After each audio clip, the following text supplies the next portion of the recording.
ಬಳ್ಳಾರಿಯಲ್ಲಿ ಚೇಂಜ್ ಆಗಲಿದೆ ದರ್ಶನ್ ಖೈದಿ ನಂಬರ್. ಭಾರಿ ಟ್ರೆಂಡ್ ಸೃಷ್ಟಿ ಮಾಡಿತ್ತು ದರ್ಶನ್ರ ಖೈದಿ ನಂಬರ್ 6106. ಆಟೋಗಳು ಸೇರಿದ ಹಾಗೆ ಹಲವು ವಾಹನಗಳಲ್ಲಿ ಈ ನಂಬರ್ ರಾರಾಜಿಸಿತ್ತು.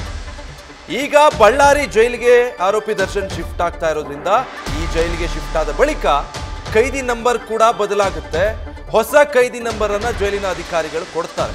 ಸೊ ಇವತ್ತು ಬಳ್ಳಾರಿ ಜೈಲಿಗೆ ಶಿಫ್ಟ್ ಆದ್ಮೇಲೆ ಖೈದಿ ನಂಬರ್ 6106 ಇರೋದಿಲ್ಲ.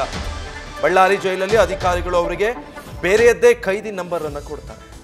ಯಾವಾಗ ದರ್ಶನ್ ಪರಪ್ಪನ ಅಗ್ರಹಾರ ಜೈಲ್ ಪಾಲಾದ್ರೋ ನೋಡಿ, ಈ ತರ ಒಂದಷ್ಟು ಗಾಡಿಗಳ ಮೇಲೆ ಆಟೋಗಳ ಮೇಲೆಲ್ಲ ಖೈದಿ ಅಂತ ಹೇಳಿ 6106 ಅದು ಸ್ಟಿಕ್ಕರಿಂಗ್ ಹಾಕ್ಸೋದಕ್ಕೆ ಶುರು ಮಾಡಿಬಿಟ್ಟಿದ್ರು. ಭಾರಿ ಟ್ರೆಂಡ್ ಸೃಷ್ಟಿಸೋ ಪ್ರಯತ್ನ ಮಾಡಿದ್ರು ದರ್ಶನ್ರ ಅಭಿಮಾನಿಗಳು. ಖೈದಿ ನಂಬರ್ 6106 ಒಂದು ರೀತಿ ಬಹಳ ಫೇಮಸ್ ಆಗೋಗಿತ್ತು. ಬಟ್ ಈಗ ಈ ನಂಬರ್ ಚೇಂಜ್ ಆಗುತ್ತೆ. ಪರಪ್ಪನ ಅಗ್ರಹಾರದಲ್ಲಿ ಇದ್ದುವರೆಗೆ ಖೈದಿ ನಂಬರ್ 6106 ಇತ್ತು. ಬಳ್ಳಾರಿಗೆ ಈಗ ಶಿಫ್ಟ್ ಆಗ್ತಿದ್ದ ಹಾಗೆ ಬಳ್ಳಾರಿ ಜೈಲಲ್ಲಿ ಶಿಫ್ಟ್ ಆದ್ಮೇಲೆ ಅವರಿಗೆ ಇದೇ ಖೈದಿ ನಂಬರ್ ಸಿಗೋದಿಲ್ಲ. ಬದಲಿಗೆ ಅಲ್ಲಿ ಅಧಿಕಾರಿಗಳು ಮತ್ತೊಂದು ಖೈದಿ ನಂಬರ್ ಅನ್ನ ಕೊಡ್ತಾರೆ ಅವ್ರಿಗೆ. ಸೊ ಈಗ ಗಾಡಿ ಮೇಲೆ ಹಾಕಿಸ್ಕೊಂಡಿದ್ದವರು, ಈ ರೀತಿ ಟ್ಯಾಟೋ ಹಾಕಿಸಿದವರು, ಗಾಡಿ ಸ್ಟಿಕ್ಕರಿಂಗ್ ಮಾಡಿಸಿದವರೆಲ್ಲ ಮತ್ತೆ ಚೇಂಜ್ ಮಾಡಿಸ್ಬೇಕಾಗುತ್ತೋ ಏನೋ.